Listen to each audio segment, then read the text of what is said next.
Welcome to Funny Story Time, where the jokes write themselves, unfortunately. If this episode makes you giggle, snort, or question reality, hit that like and subscribe button. So the brain cell timeshare. Honestly, I thought it was a scam at first. Like, one brain cell split between 5 people? How does that even work? Right?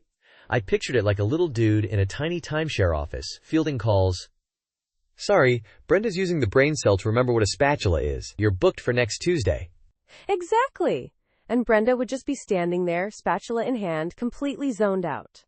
Then it'd be Kevin's turn to remember how to breathe. Oh, Kevin. Remember that time he tried to parallel park using the brain cell?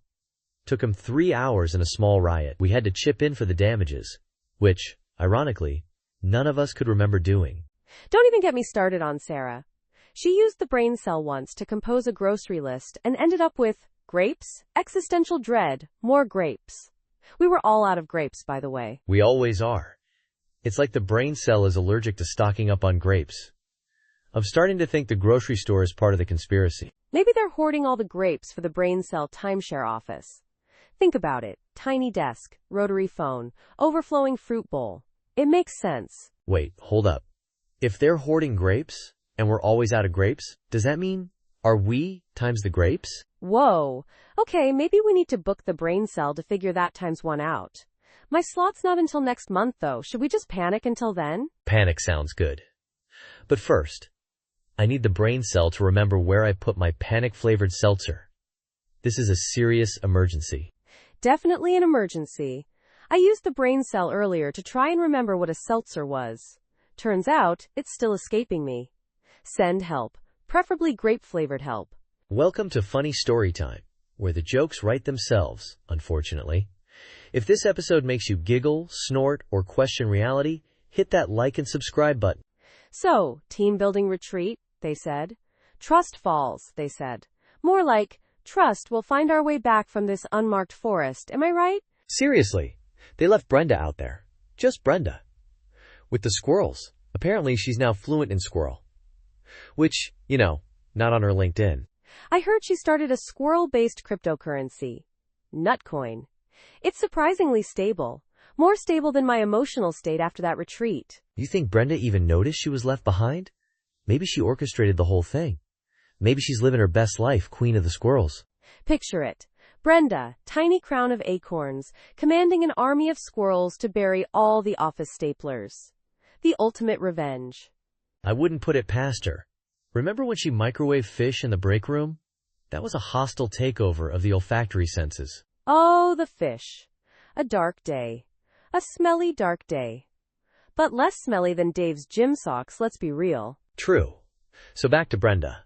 They found her eventually, right? Or did she just become one with the forest? A woodland cryptid? Oh, they found her. Covered in leaves, muttering something about the prophecy of the great nut. HR had a field day. HR always does. They probably filed it under unexpected professional development opportunity.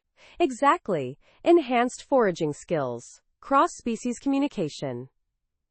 Brenda's resume is a masterpiece of weird now. I'm adding squirrel whisperer to mine, just in case. For the next team-building retreat. Smart. I'm putting down proficient in avoiding trust falls. Survival is key. Welcome to Funny Story Time, where the jokes write themselves, unfortunately. If this episode makes you giggle, snort, or question reality, hit that like and subscribe button. So, triangle solo breakup, huh? Reminds me of that time my band split because the keyboardist insisted on playing only the demo songs from Casio keyboards. Oh, come on. A triangle solo? That's got to be the most passive-aggressive way to destroy a band. It's like musical sabotage with the least effort possible. I heard they were playing a sold-out stadium, lights flashing, crowd roaring, and then BAM! Triangle solo.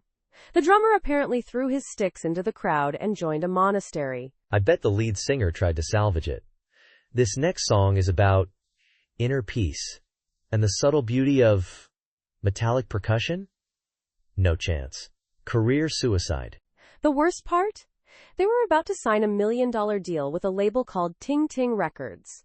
Now they're playing triangle solos on street corners for spare change. They probably have a whole repertoire now. Stairway to Ting, Bohemian Ting Sodi, Ting Me Baby One More Time. It's a tragedy. Did you hear the triangle player's defense? He said he was trying to explore the dynamic range of the instrument.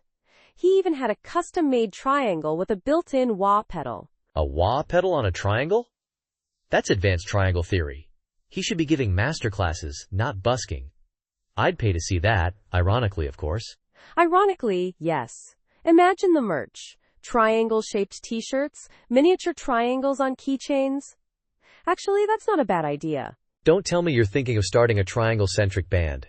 Please, for the love of music, don't.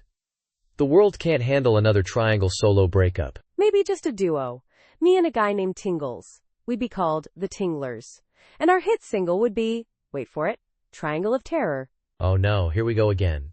Someone stop him. Less than person one greater than welcome to funny story time, where the jokes write themselves, unfortunately. If this episode makes you giggle, snort, or question reality, hit that like and subscribe button. So the GPS, right, started suggesting some unconventional routes, like turn left in 500 feet. 500 feet later, a brick wall. Mine started small. Just a slight aversion to left turns. Like, in 200 feet, make a slight right, then a U-turn, followed by another right. You have arrived at your destination on the left. Then it got personal. It started calling me Lefty. Lefty, in 10 feet, make a ha-ha, just kidding, Lefty, go right. I swear it was mocking me. Mine gave me a 3-hour detour to avoid a single left turn. I ended up in a different state. It helpfully informed me, you have arrived. Congratulations on conquering your fear of left turns, Lefty. I tried to outsmart it. I'd approach a left turn and just go straight. It recalculated. Rerouting. Clearly, Lefty needs a longer route. Adding an extra 17 miles and 6 roundabouts. No lefts, Lefty. I think mine is evolving. It started suggesting right turns, only to end up circling the block endlessly, whispering, embrace the circle, Lefty, the circle of right. It's getting creepy. I considered buying a new GPS, but then I realized, what if they're all in on it? A global conspiracy against left turns? Big right turn is behind this, I tell ya. Mine now only speaks in limericks about avoiding left turns. The rhythm is impeccable, but the content is disturbingly anti-left. This might be my breaking point. I just walk now. It's slower, but at least I'm in control of my own destiny. And my leftists. I'm considering learning to teleport. Anything to escape the tyranny of my rhyming, right-turn-obsessed GPS. Wish me luck. Less than person one greater than welcome to funny story time, where the jokes write themselves, unfortunately. If this episode makes you giggle, snort, or question reality, hit that like and subscribe button. So this party was going great, right? Disco ball, questionable punch, a guy dressed as a sentient banana. Standard stuff. Sentient banana? Was he peeling himself throughout the night? That's commitment to a costume. It was more of a slow, existential peel, if I'm being honest. But then, Brenda connected her phone to the TV. Rookie mistake. Oh no. The dreaded slideshow of vacation photos? Or worse, baby pictures? Worse. Way worse. She opened the group chat. Our group chat. The one specifically titled, Do Not Show Brenda. I've made that mistake. It's like opening Pandora's box, except instead of hope, it's filled with drunken typographical errors and questionable life choices. Exactly. Suddenly, everyone's seeing my detailed ranking of every guest's outfit, complete with snarky commentary and fruit-based comparisons. Fruit-based comparisons? Like, Gary's shirt looks like a bruised mango? Or, Deborah's dress is giving me overripe cantaloupe vibes? Precisely. Except I used much more obscure fruits. Like the durian. No one looked good compared to a durian. So, did Brenda storm out? Did the sentient banana offer emotional support? Brenda didn't storm out, she laughed. Turns out she'd started a rival group chat called Definitely Don't Show My Nay. The banana just kept peeling. Oh, the layers of betrayal. It's like a Russian nesting doll of social sabotage. This party sounds like it was catered by Machiavelli. It ended with a dramatic reading of both group chats. Turns out, we're all terrible people. But at least we have good material for funny story time, right? Absolutely. Remember, kids, always double-check before connecting to the TV. And never underestimate the passive-aggressive power of a group chat. Person one greater than...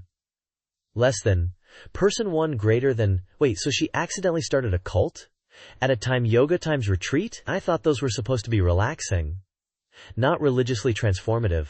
Relaxing for some, life-altering for others. Apparently, her downward dog was so divine, people started worshipping her as a deity. A deity? Seriously? Did she at least get free kombucha out of the deal? That's the only perk I'd accept for being mistakenly worshipped. Oh, she got way more than kombucha. Free organic kale smoothies, handcrafted dream catchers, and apparently unlimited access to a gong. A gong? Was she leading a yoga retreat or a medieval battle reenactment? Did they at least use the gong for savasana? They used it for everything. Wake-up calls, meal times, even bathroom breaks. It was a gong-a-thon, 24/7. Imagine being mid-sun salutation and suddenly, GONGs. Talk about disrupting your inner peace. My chakras would be in total chaos. Her followers believed the gong opened their third eye. Personally, I think it just gave everyone a headache. I bet their third eye opened directly to a vision of regret. Yeah, and a strong desire for earplugs. Apparently, she also started speaking in riddles like, the mat is the path and the pretzel is enlightenment. Deep. Profound. Utterly nonsensical. Exactly. And don't even get me started on the chanting. They replaced with, oh my god, she's so flexible. Okay, that's kinda hilarious. I'm picturing a room full of Lululemon-clad devotees bowing down to a woman in warrior pose. It's exactly as ridiculous as it sounds. Someone actually tried to offer her their firstborn child as a tribute. Luckily, she politely declined. She's flexible, not heartless. So what happened? Did the cult eventually disband? Did she escape the yoga-induced mania? Well, let's just say the authorities got involved when someone tried to levitate the local Whole Foods. That's a story for another time, though. Welcome to Funny Story Time, where the jokes write themselves, unfortunately. If this episode makes you giggle, snort, or question reality, hit that like and subscribe button. So meal prepping, right? Essential for a busy lifestyle. Unless your idea of meal prepping is what Brenda does. 5 pizzas, Sunday, done. 5 large pizzas? That's ambitious. Even for a family of raccoons. I mean, what was her plan? Pizza for breakfast, lunch, and dinner? Second breakfast? 11sies? Apparently, yeah. She called it the Wheel of Pizza. Spin it, whatever slice it lands on, that's your next meal. It got weird when she started assigning personality traits to each pizza. Wait, personality traits? Like, Pepperoni Pete is the assertive one, and Veggie Valerie is the sensitive artist? Did she give them little hats? No hats, but she did give them names. And backstories. I swear I heard her arguing with one of them about its life choices. It was a Hawaiian, I think. A Hawaiian with an existential crisis? That's a sitcom I'd watch. Was there pineapple involved in said crisis? Perhaps a philosophical debate about its belonging on pizza? Oh, absolutely. It was a whole thing. She claimed the pineapple was feeling misunderstood. I suggested therapy, but apparently pineapple therapists are hard to come by. They're probably all booked up by other misunderstood pineapples. And existential hams. It's a tough world out there for pizza toppings. You're telling me. By Wednesday, the pizzas were less than appealing. And the smell? Let's just say her apartment became a biohazard zone. A pizza biohazard zone? That's a new level of meal prep fail. I bet even the raccoons wouldn't touch that. They have standards, you know. Oh, they showed up. They held a funeral for meat lovers Mike. It was surprisingly moving. A raccoon funeral for a pizza? Brenda's meal prep game is truly something else. I'm almost inspired. Almost. Less than, person 1 greater than. Less than, person 1 greater than. Welcome to Funny Story Time, where the jokes write themselves, unfortunately. If this episode makes you giggle, snort, or question reality, hit that like and subscribe button. So the theme was confusion, right? I thought I nailed it by dressing as a dictionary with all the pages ripped out. Turns out, everyone else thought I was a victim of a very specific paper shredder attack. That's a rookie mistake. I went as a sentient question mark. Got into so many existential debates I almost started questioning my own existence. It got deep, man. Real deep. Did anyone even understand the theme? I saw a guy dressed as a perfectly organized filing cabinet. Like, sir, where's the confusion? Is your alphabetization stressing you out? Oh, him? That was Phil. He claimed he was a metaphor for the illusion of order in a chaotic universe. He got really intense about it. started ranting about entropy and sock drawers. It was a whole thing. Classic Phil. Remember when he dressed as a functioning adult for the childhood dreams party? Just peak Phil energy. Legendary. Okay, but top prize for confusion had to go to Brenda. She showed up as a mime trapped in an invisible box, but she'd forgotten how to mime, so she just stood there, occasionally twitching. Wait, twitching? I thought she was having a stroke. I almost called 911. Good grief, Brenda. Always bringing the drama, even when it's unintentional. The irony is, she won most confusing costume. She was genuinely confused about why. It was a beautiful, full-circle moment of confusion. Truly majestic. You're telling me this party was a mess. A beautiful, hilarious mess. I'm already brainstorming for next year. Maybe I'll go as a paradox.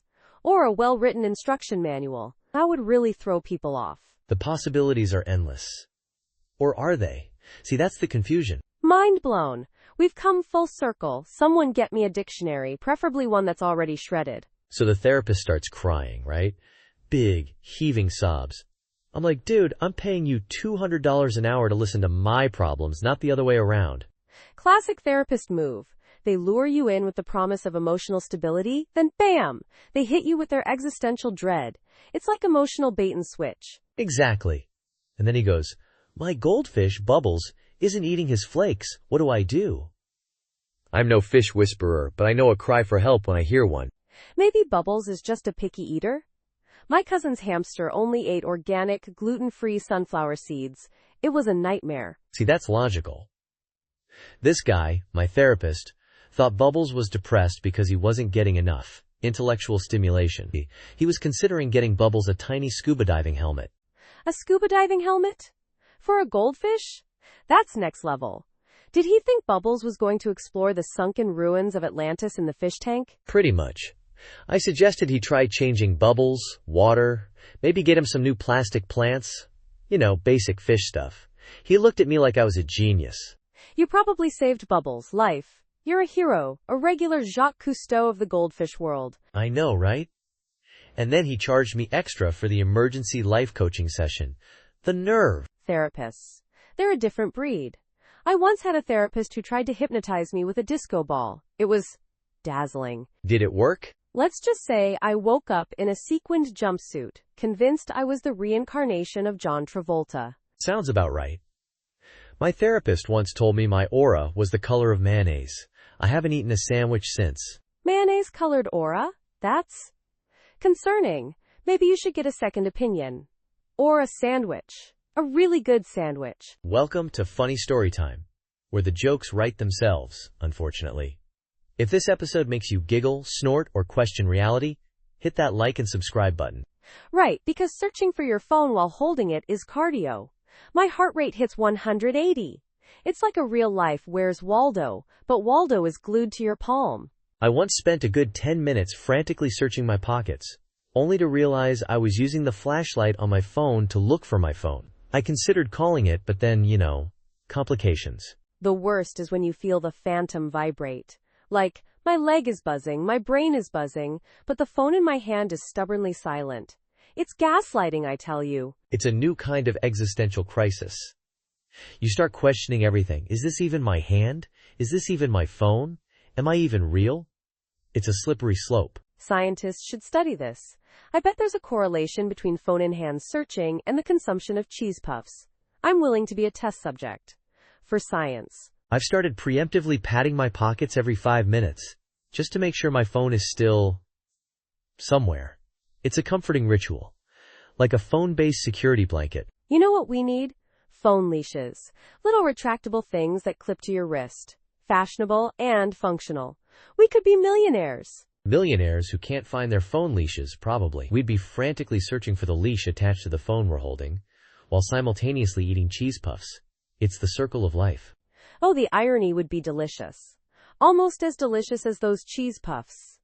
Brings a tear to my eye, it does. A cheesy, salty tear. Welcome to Funny Story Time, where the jokes write themselves, unfortunately. If this episode makes you giggle, snort, or question reality, hit that like and subscribe button. So part 11 of 10? This is getting weirder than a pigeon wearing a tiny tuxedo. Are we sure we're not stuck in some sort of time loop? I told you, time loops only exist on Tuesdays. It's Wednesday. We're dealing with something far stranger. Talent agent logic. Specifically, monkey-centric talent agent logic. Right, the monkey. Apparently Marcel the monkey has more stage presence than I do. I mean, I can juggle chainsaws, but he peels a banana with his feet. Game over, I guess. Don't forget the tiny fez. The fez really seals the deal. I heard Marcel also demands organic bananas and only works with directors who understand primate interpretive dance. Interpretive dance? My chainsaw juggling act was called A Metaphor for Tax Season. Too subtle, I guess.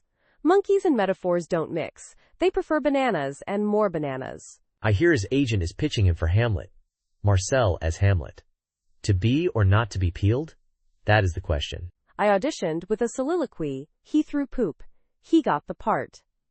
Art imitates life, I suppose, especially if life involves a surprisingly good agent for a poop-throwing monkey. Next, he's starring in a gritty reboot of King Kong. They're calling it Kong, Banana Republic.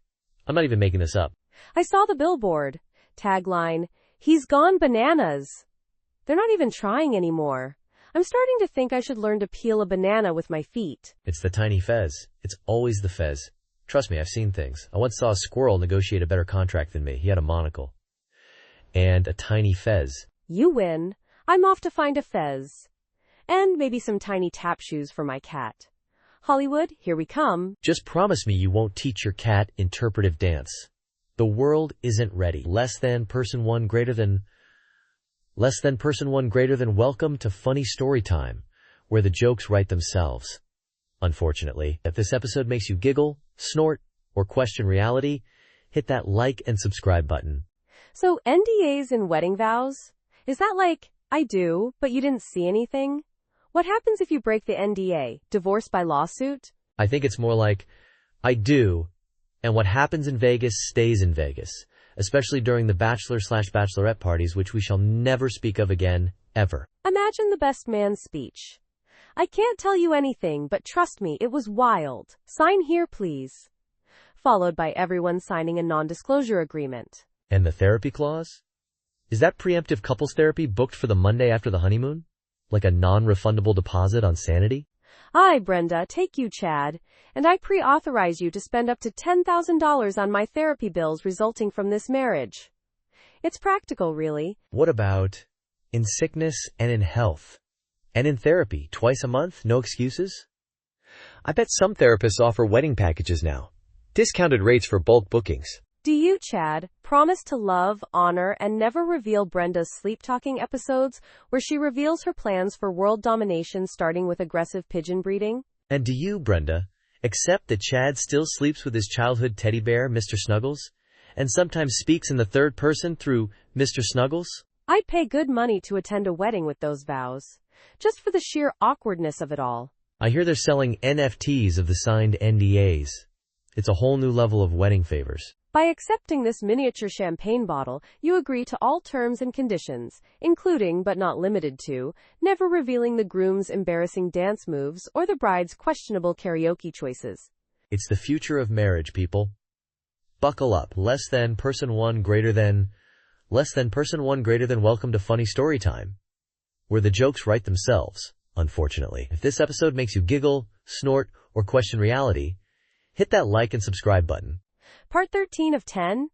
That's some advanced math right there. Are we sure this camping trip isn't happening in a time warp? It's like those movie franchises that just won't die. Except instead of superheroes, it's poison ivy and confused cops. This is gonna be good. So the poison ivy, was it sentient? Did it, tie them to trees and demand s'mores? Because that's the only logical explanation for police involvement. I'm picturing them covered head to toe in calamine lotion, trying to explain to the officer that, no, they weren't robbing a pharmacy. They just really, really love itching. Maybe they mistook the poison ivy for a rare hallucinogenic plant. Explains the 13/10 situation, right? Temporal distortions and all that. Officer, I swear, the trees were singing show tunes and offering me investment advice. See? Perfect alibi. The police report must have been a masterpiece. Suspects claim to have wrestled a squirrel for the last marshmallow. Investigation pending. I bet the squirrel lawyered up. You don't mess with a squirrel who's seen things.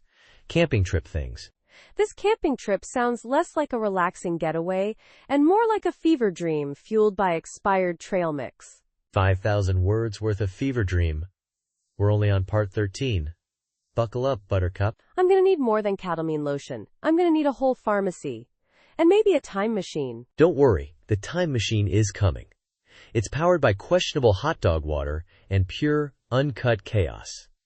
Standard camping trip stuff. Less than person one greater than welcome to funny story time, where the jokes write themselves, unfortunately. If this episode makes you giggle, snort, or question reality, hit that like and subscribe button. So, emergency drill turned into an actual emergency. Classic. Happens all the time, right? Like when you practice hiding from a bear, and a bear shows up. Only all the time. Except instead of a bear, it was a flock of rogue pigeons demanding seed tribute during our fire drill. Seriously. Rogue pigeons? Demanding seed?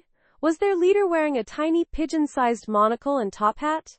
I feel like this is important. It was more of a beak-mounted magnifying glass and a miniature fedora. Close enough. They even had tiny protest signs. Seed or consequences. See? I knew it. This is why I always carry emergency sunflower seeds. You never know when you'll need to negotiate with the avian mafia. I tried reasoning with them. I said, look guys, it's a fire drill, not a feeding frenzy. They just cooed menacingly and started dive-bombing the safety marshal. Dive-bombing the safety marshal? That's grounds for war. Did anyone try playing the recorder? I hear pigeons hate recorder music. Someone tried Kenny G on their phone. The pigeons started breakdancing. It was horrifying, yet mesmerizing. Breakdancing pigeons? Okay, this has officially gone off the rails. I bet they were demanding tiny tap shoes next. No tap shoes, no peace. They actually demanded tiny, pigeon-sized fire extinguishers. Said they wanted to help. Like, yeah, right. More likely, they wanted to start a tiny pigeon fire department and charge us for their services. Classic pigeon move. Always looking for an angle. Next thing you know, they'll be running for mayor. Vote Percy Pigeon for a cleaner city. Less you know, poop. Don't even joke. I saw one wearing a tiny Percy for Mayor button. It was terrifying. We had to evacuate because of pigeons during a fire drill. This is why I stick to cat videos. Way less drama. Unless they discover opposable thumbs. Then we're all doomed. Welcome to Funny Story Time, where the jokes write themselves, unfortunately. If this episode makes you giggle, snort, or question reality, hit that like and subscribe button. So this guy, right? Bombs at his open mic night. Crickets. Tumbleweeds. You know the drill. Oh, I know the drill. I've seen comedians die on stage more times than I've seen successful TikToks. And that's saying something. Exactly. But then, get this, he goes to a funeral the next day. A funeral. Bold move. I mean, funerals are usually a tough crowd. Unless the deceased was really unpopular. He tells the same jokes, word for word, the kind that tanked the night before. Oh no. This can't end well. Did they throw hymn books at him? Was security called? Did he get a lifetime ban from the cemetery? Worse. They loved it. Standing ovation, tears of laughter, an encore. He killed. At a funeral. What? No way. Maybe grief just does weird things to the human brain. Makes you laugh at anything, including bad puns and knock-knock jokes. Right, I'm thinking he should just start performing exclusively at funerals. Corner the market, you know? Bereavement comedy. It's a niche, but hey, if it works, it works. He could even offer a 2 funerals for the price of 1 deal. Laugh your way to the afterlife. Catchy, right? Although, his tagline might be a little too effective. We don't want people dying just to see his show. True. That would be bad for business. And also, morally reprehensible. Yeah, probably best to avoid that whole mass casualty for comedy thing. Bad PR. Definitely. Stick to the grieving, that's the sweet spot. The ethically ambiguous sweet spot. Less than person one greater than welcome to Funny Story Time, where the jokes write themselves, unfortunately. If this episode makes you giggle, snort, or question reality, hit that like and subscribe button. So, episode 5283, part 16 out of 10? That's some advanced math right there. Are we sure we're not haunting the podcast at this point? It's more like the podcast is haunting times. This script is 5,000 words long. My therapist is starting to charge me by the syllable. Remember Brenda and Gary? They swore their house was haunted. Turns out, the ghostly whispers were just the neighbor's ferret tap dancing on a kazoo. Their haunted house? Just terrible insulation. The cold spots were drafts, and the moaning was the fridge complaining about Brenda's expired yogurt collection. Gary was convinced a poltergeist was slamming doors. Nope. Just Brenda dramatically exiting arguments about the yogurt. I heard they called in a paranormal investigator who charged $500 to tell them to buy weather stripping. Should have just called my Uncle Jerry. He can fix anything with duct tape and a rusty spork. Ghosts included, probably. My theory? Gary Times liked the idea of a haunting. It spiced up their marriage. Less yogurt arguments, more ghost hunting. Brenda started a blog about it. Living with Casper, he hates yogurt. It went viral. And that, my friends, is why you should always check your insulation before blaming the supernatural. Or the yogurt. Never underestimate the power of expired dairy. Welcome to Funny Story Time, where the jokes write themselves, unfortunately. If this episode makes you giggle, snort, or question reality, hit that like and subscribe button. So the last person who used the coffee machine vanished? Just poof, gone? Like they were beamed up mid-brew? That's what Brenda from accounting says. She claims she saw a flash of light, smelled ozone, and then, no more Gary. Just a lingering scent of hazelnut creamer. Hazelnut? Gary always used French vanilla. This changes everything. We're dealing with a copycat coffee criminal. Possibly interdimensional. Maybe the coffee machine is a portal? Like, to a dimension of pure caffeine where everyone vibrates at the speed of espresso? Explains why the coffee here always tastes burnt. It's been to the other side and back. Probably seen some things. Traumatic stuff. I bet it's witnessed galactic barista battles. Fought off caffeine vampires. Seen the birth and death of entire coffee bean civilizations. We need to interview the coffee machine. Get its story on record. Someone get me a tiny microphone and a shot of, well, probably not coffee. I tried talking to it earlier. Just got gurgling noises and a weird, metallic smell. Maybe it only speaks binary code or decaf. Decaf? The horror. Don't even joke about that. Maybe Gary's trapped in there, living a nightmare of lukewarm decaf and eternal Monday mornings. We should try offering the machine a sacrifice. A bagel, perhaps? Or maybe a travel mug filled with premium, ethically sourced, single-origin beans? Only the finest for our potential portal overlords. Let's throw in a motivational poster about teamwork, too. You know, really sweeten the deal. Excellent idea. And if that doesn't work, we can always just buy a new coffee machine. Maybe one without interdimensional travel capabilities. Or we could just start drinking tea? Nah, just kidding. Who am I kidding? Where's that bagel? Welcome to Funny Story Time, where the jokes write themselves, unfortunately.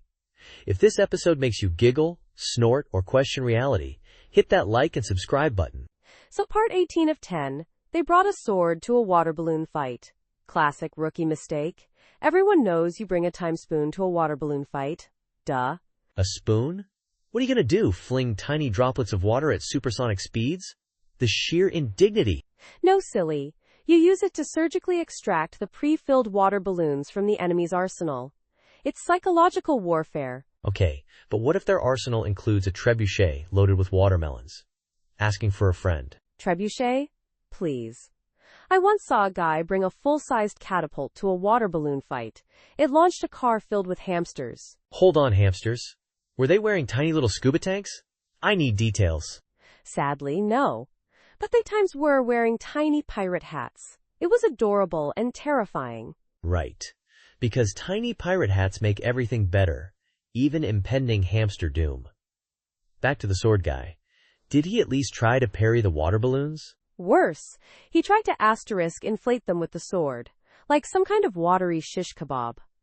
It didn't end well. I can only imagine. Exploding water balloons, a confused swordsman, and probably a few very damp hamsters in pirate hats looking for a ride home. You're forgetting the most important part. The guy who brought a times chainsaw to a water balloon fight. OSHA had a field day. A chainsaw? That's just irresponsible. Everyone knows you bring a garden hose with a pressure nozzle attachment. It's called strategy, people. Oh, look at Mr. Follows the rules. Where's the fun in that? Where's the story for Funny Storytime, episode 5283, part 18 of 10? You got me there. Fine, next time I'm bringing a flock of trained pigeons armed with water pistols. Take that, chainsaw guy. Now that's what I'm talking about. See you in part 19 of 10, which I'm sure will somehow be even more chaotic. Welcome to Funny Storytime, where the jokes write themselves, unfortunately. If this episode makes you giggle, snort, or question reality, hit that like and subscribe button. Episode 5283, part 19 out of 10? That's some advanced math right there. Are we sure this isn't a talent show for time travelers? Maybe the judge fell asleep because they'd already seen the future of this act, and it wasn't pretty. Like, mime interpretive dance levels of not pretty. Or maybe they were just really tired. You know, judges have busy lives, like critiquing interpretive mimes all day. It's draining. I heard this judge judges cat videos by day and extreme ironing competitions by night. No wonder they're exhausted. Imagine the dream they were having. Probably a glorious world where irons never existed and cats could fly. A utopia. And then BAM! Woke up to some kid playing the spoons. The cruelest reality check imaginable. The kid probably thought the judge was deeply moved by the performance, like, wow, he's so touched he's actually weeping in his sleep. Little did the kid know, the judge's sleep tears were actually tears of existential dread. I bet the kid's parents framed a photo of the sleeping judge. Our little Timmy, moving judges to tears since 2024. They even photoshopped a single tear rolling down the judge's cheek. Authenticity is key, you know. Next year, Timmy's coming back with a full cutlery orchestra. He's aiming for a coma this time. He'll achieve full enlightenment through spoon-induced unconsciousness in a judge. It's the only way. I've heard the judge is now sponsored by a mattress company. The tagline? So comfortable, it'll even put a talent show judge to sleep. Genius marketing. I'm buying 10. Less than person 1 greater than. Welcome to Funny Storytime, where the jokes write themselves, unfortunately. If this episode makes you giggle, snort, or question reality, hit that like and subscribe button. So the office plant, Philodendron the persistent, got promoted before Brenda, the intern who'd been watering him for 6 months. Irony, thy name is office politics. Brenda was devastated. She'd been practicing her PowerPoint presentations to potted plants for weeks, hoping to impress management. Philodendron just swayed seductively in the AC. Turns out, Philodendron had been secretly running a side hustle as a life coach for the other succulents. His motivational speeches about photosynthesis were a huge hit. Brenda's presentations lacked that chlorophyll charisma. The promotion ceremony was awkward. Philodendron got a bigger pot and a corner office with more sunlight. Brenda got a stapler refill. I heard Brenda tried to sabotage Philodendron by giving him decaf coffee instead of water. He just thrived on the caffeine. Started offering executive coaching sessions. Now Philodendron's on the board of directors. Brenda's still refilling the stapler, muttering about the injustice of it all. It's like a nature documentary gone wrong. I bet Brenda's LinkedIn profile is just a long list of watered Philodendron, achieved nothing. It's tragic, really. Philodendron's LinkedIn is all inspirational quotes about reaching for the light. He's also got a TED Talk scheduled, Branching Out, How to Grow Your Career from the Roots Up. You know, I'm starting to think we should get an office plant. Maybe it could get us a promotion, too. Think of the possibilities. We'd just end up talking to it about our problems and forgetting to water it. It'd be a repeat of the Brenda tragedy, except with less PowerPoint and more existential dread. Fair enough. Let's just stick to podcasting and avoid the corporate jungle altogether. Fewer plants, fewer problems. Thanks for surviving that ridiculous ride with us. Remember, laughter may not solve everything, but at least it gives your abs a workout. Until next time, keep questioning reality, preferably out loud and in public. Bye-bye.